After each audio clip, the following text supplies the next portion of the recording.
Hello, friends, and welcome back to r/IDontWorkHereLady.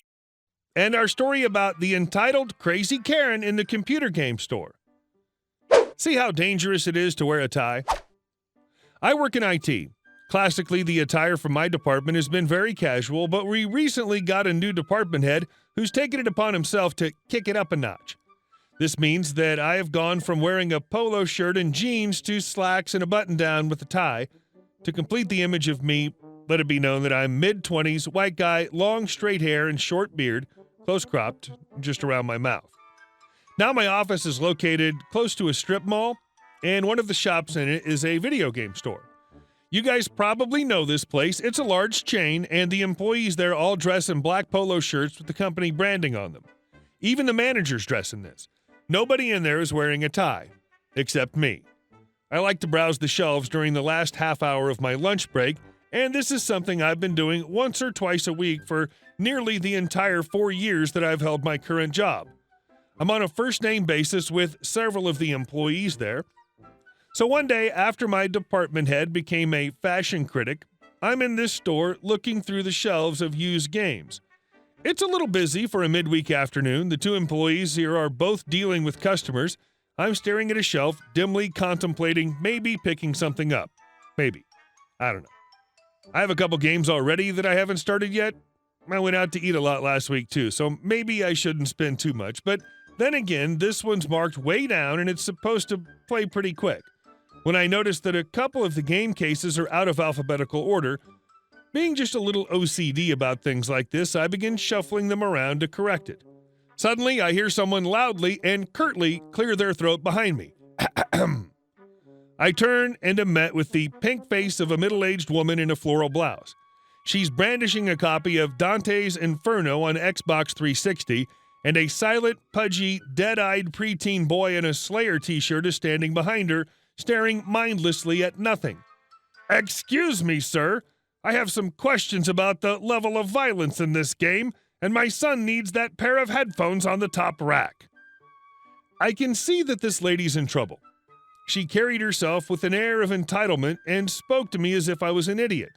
She even had one of the "I need to speak with your supervisor" hairdos. I tried to politely redirect her. "Sorry, ma'am, I don't work here. Those two guys behind the counter do, though," and I begin to turn back to the shelf I was looking at.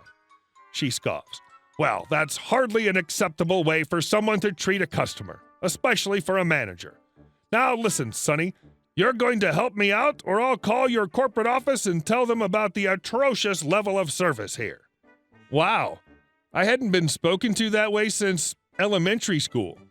To this day, I wonder if she tries to take charge of everyone she talks to, or if service industry workers get some kind of special attention from her. Now, it had been a frustrating morning at the job I actually have, and I really wasn't feeling patient, or for that matter, tolerant of being threatened and ordered about. I rounded on the lady and snarled, "B, I told you that I don't work here, but if I did, I would throw your fat butt out. Leave me alone." The lady looked like she'd just been smacked in the face with an octopus. Her eyes were wide, her mouth agape, her face pale, her jaw quivered. Then all the blood rushed back into her cheeks at once, turning her an even brighter shade of pink than before. She huffed, clearly at a loss for words, and evidently so angry that she'd forgotten how to use her face. She dropped the game on the floor, spun 180 degrees, grabbed her soul-deprived son by the shoulder, and frog marched out. As her swinging behind crossed the threshold of the door, it clicked in the back of my mind that I'd just lost this place a customer. I felt somewhat guilty, picked up the game from where she'd unceremoniously dumped it, and put it back in place on the shelf. I then bought 3 games, a new controller, and a membership card renewal before I quietly left, making a mental note to fill out the survey on the receipt and give a gushingly positive review. It's my firm belief that customers like that can end up costing more than they're worth through demanding discounts, tying up one or more employees just to deal with them, and even driving other customers away with their attitude. And our second story. No breaks allowed, even if you don't work here. I work as a valet at a small hotel in San Francisco.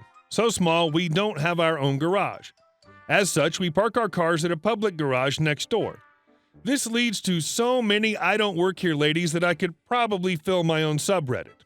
Despite this, I never found any of my stories to be particularly worth sharing. That is, until this morning. The public garage is never too busy, so they resort to renting out spaces to raise revenue. We're one such way, as it's a rental car company that takes up most of the bottom floor. One section of the floor is reserved from them, though right next to it is an area employees can park. I usually park my car here, work for 5 hours, then take my half-hour lunch break in my car. Today was no different. As I was walking down to my car, I noticed a family standing in the middle of the garage. I assumed they must be lost, but since I wouldn't begin to know how to help them out, I simply walked to my car, sat down inside, and began to eat. After maybe 2 minutes of blissful lack of customer service, I was brought back to cold, hard servitude by a quick, curt rap on my window.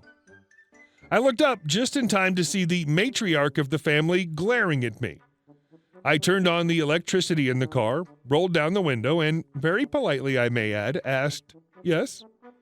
The matriarch, with a distinct anger that can only be caused by panties bunched up in a particularly rough manner, shouted, "We've been waiting here for 15 minutes and we've got to get going. I need my car." Dumbfounded by the tone and level of her voice, I looked down at the solace of my sandwich, looked back at her, and said, "I'm sorry, but I don't work here. I work at the hotel next door, and I'm on lunch." Undeterred, she began shouting again. "Bullcrap! I saw you pull a car out as we walked down. Don't lie to me just so you can eat your sandwich. I need my car now." Thinking the lady could still listen to reason, I tried to explain again, only for my words to fall on deaf ears. "Get my effing car! I need to effing leave! I paid good money for this, so get off your effing butt and get it!" She shouted as I continuously tried to explain. Finally, she crossed the line and lunged at my sandwich. My poor defenseless sandwich. Like a mother bird protecting her young, I blocked her grab and rolled up the window. She was still slapping my window as I sat hoping the security guard would come. Turns out they were supposed to rent a car the day before, but the company had overbooked. They had to cancel some plans, so the company had given them a free rental car for the next leg of their journey to SoCal. An attendant eventually came down to see the lady in the middle of her fit and had to weather the rest of her tantrum. I talked to the other attendant after, and I keep hoping to see his story in Tales from Retail. One can only hope. And our third story. I never did work in showbiz. My mother took me to Disney World for my birthday when I turned 10. I put on my best pretty pink party dress, bright lime green tights, and shiny Mary Janes I never should have worn for walking in a theme park all day. I braided my hair in a really fancy, to a 10-year-old, French braid crown type thing. I even got to put on some makeup. I felt gorgeous. We went to this restaurant in Tomorrowland that I don't remember the name of, but it had a stage that raised up from the floor with performers on it and then sunk back down into the floor when they were done. It was pretty cool. And the performers were the Kids of the Kingdom, or some such group in the vicinity of my age who sang cheesy pop songs. A show was starting when we got there, and my mother told me to grab a table while she went to the counter to buy our lunch. A huge treat for me because we never ate out, but it was my birthday. I was having chicken fingers and French fries in a restaurant where a show was happening. We didn't have much back then, so this was a huge treat. As it was lunch at a busy time of year and the place was a mob scene, I didn't think much of it that my mother was in line for the whole length of the set. When it finished, I decided to see what was up because I'd never gotten a table anyway. As I headed over, this woman grabbed my arm and physically dragged me over to her table. She started blathering about how her kid loved the performance, how great I was, and how they wanted my autograph. She shoved a book and pen at me. I tried to explain that I wasn't one of the performers and squirmed away, but she had a very firm grip on my arm. As she realized I was not signing, she started screaming at me and berating me for not treating my fans well and screeching at some poor actual employee with a broom/dustpan that she wanted a manager immediately. Now, the kids in the show took the elevator stage thing to the basement. They didn't even exit into the crowd, but I guess I was dressed a lot like they were. Still, there's no excuse for any of this, and I'd become very scared, so I screamed, "This is not my mommy," as I was taught. She yelled at the worker I was just being a spoiled brat and screamed at me something about how I'd never work in showbiz with my attitude. That part might have been later. It's all a scary blur. Entitled mommy yelled at her own kid to get up and started dragging me up to the counter window, which I allowed to happen fairly meekly, thinking my mother was there. She was not. She'd gone to a different place that wasn't out of my precious chicken fingers. This is where there were continued screaming demands for a manager because the entertainment was being unprofessional and her daughter wanted my autograph. My arm felt like a bruise was developing. It did, and it was ugly, and her kid looked mortified. Unable to spot my mother, I pretended to faint by closing my eyes and going totally limp.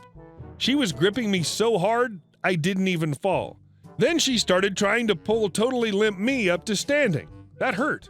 Another customer jumped in who was an EMT/nurse/sane human and took over loudly and authoritatively, declaring I needed medical attention. A bunch of staff came running out and pried me away from the kung fu grip woman. I had a miraculous recovery once freed and again explained that this was not my mother. I was not one of the performers, and I wanted my real mommy. From there, I told my tale several times and got fed cookies at guest services while waiting for my mother to show up. They gave us a voucher and reservation for lunch at a fancy buffet place since my chicken fingers and fries were long lost to the chaos. Over the years, my mother variously claimed they did and didn't kick Miss Yelling Place out of the park. I don't know. I wasn't there for those conversations, and the whole thing was a very scary blur. Lesson learned. If somebody asks you for an autograph, just scrawl something illegible, say thanks, and keep walking. They'd never have known I can't hold a tune in a bucket. And thank you all for watching the video to the end. I'll see you in the next one.